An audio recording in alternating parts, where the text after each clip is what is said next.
Hello. Today's video lesson is going to be a summary of how we use the concept of average rate of change in order to describe function behavior with a little bit more detail.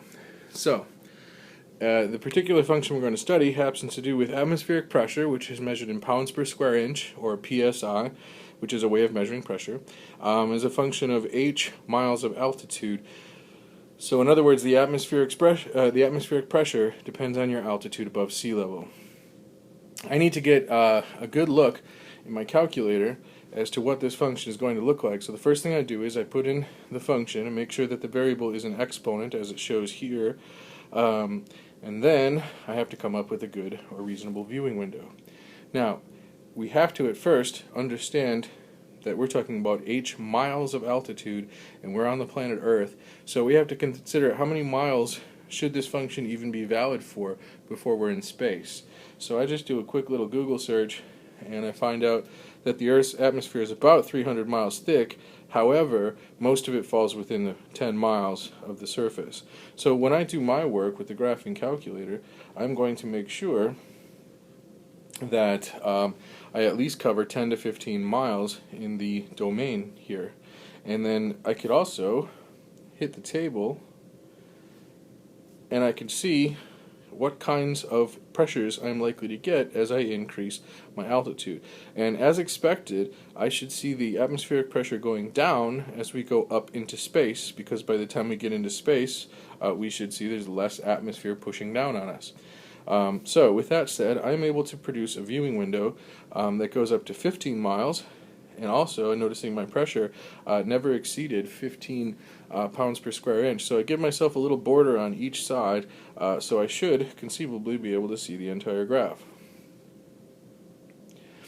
As you can see, this shows a decrease in atmospheric pressure as altitude continues. Now that's as far as we were able to get when looking at functions. We can say as altitude increases, atmospheric pressure decreases. But that's pretty much where it stopped. So what we have to do now is do some average rate of change work in order to be able to effectively describe our function. So here's a couple things we know. Atmospheric pressure is a function of height above sea level, and as height above sea level increases, the atmospheric pressure will decrease. But we're going to use average rate of change to make that description a little bit better. So for starters, I've got to make sure that the reader of my work knows what I saw on my graphing calculator. So I transfer the information from the calculator very carefully to make a decent graph, and now I can refer to that graph as I do my repeated work. Now what I did is, I understood that here this is very steep, so it's saying that atmospheric pressure is going to drop very rapidly, and here it is not very steep, the graph, and so I would say pressure is decreasing at a much slower rate. So we go from faster to slower. The rate of decrease is slowing down or decreasing. So to make this more concrete, I'm going to calculate an average rate of change as altitude increases over the first 2 miles. You can do the first 3 miles or first 10 miles, just do some calculation early on so you can get a sense of the rate of decrease in atmospheric pressure.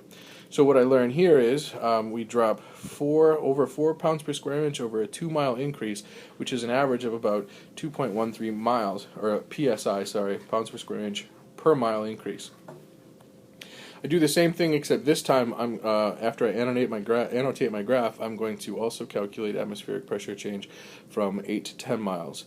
There we get an average rate of about negative 1/2 pounds per square inch per mile. Before I go any further, I'll notice that this is a negative value and this is a negative value, and the graph is decreasing, so my rates are consistent. I also see that this is a faster rate than this one, which is indicated by a steeper decrease here as opposed to over here. So these annotations are trying to show me the comparison between these two values. Now for the description, I start with a function relationship. In this case, atmospheric pressure, measured in pounds per square inch, is a function of height above sea level, measured in miles. Then I'm going to talk about what happens to the atmospheric pressure as height increases. So here it says as height increases, the pressure from the atmosphere decreases.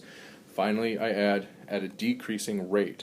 So the pressure decreases and it slows down as it decreases. Now this phrase, decreasing at a decreasing rate, I can get students to say, but it doesn't mean they understand. So to prove that you understand, give me the data that were shown above. I say, for example, the pressure dropped over 2 pounds per square inch for each mile in the first 2 miles. However, from 8 to 10 miles, each mile increase only showed about a 1/2 of a pound per square inch decrease in pressure every mile. So these three statements support everything that we see in the graph. So these three statements describe the graph, and these calculations here help give support to that description. So I hope this makes sense to you. It's really straightforward. The only thing that's new, based on everything we've done before, is the phrase is decreasing at a decreasing rate or increasing at an increasing rate. So using that kind of terminology and then using examples to back up that terminology. That's the new stuff. Everything else should be reviewed what we've been working on thus far. So thanks for watching. Have a great day.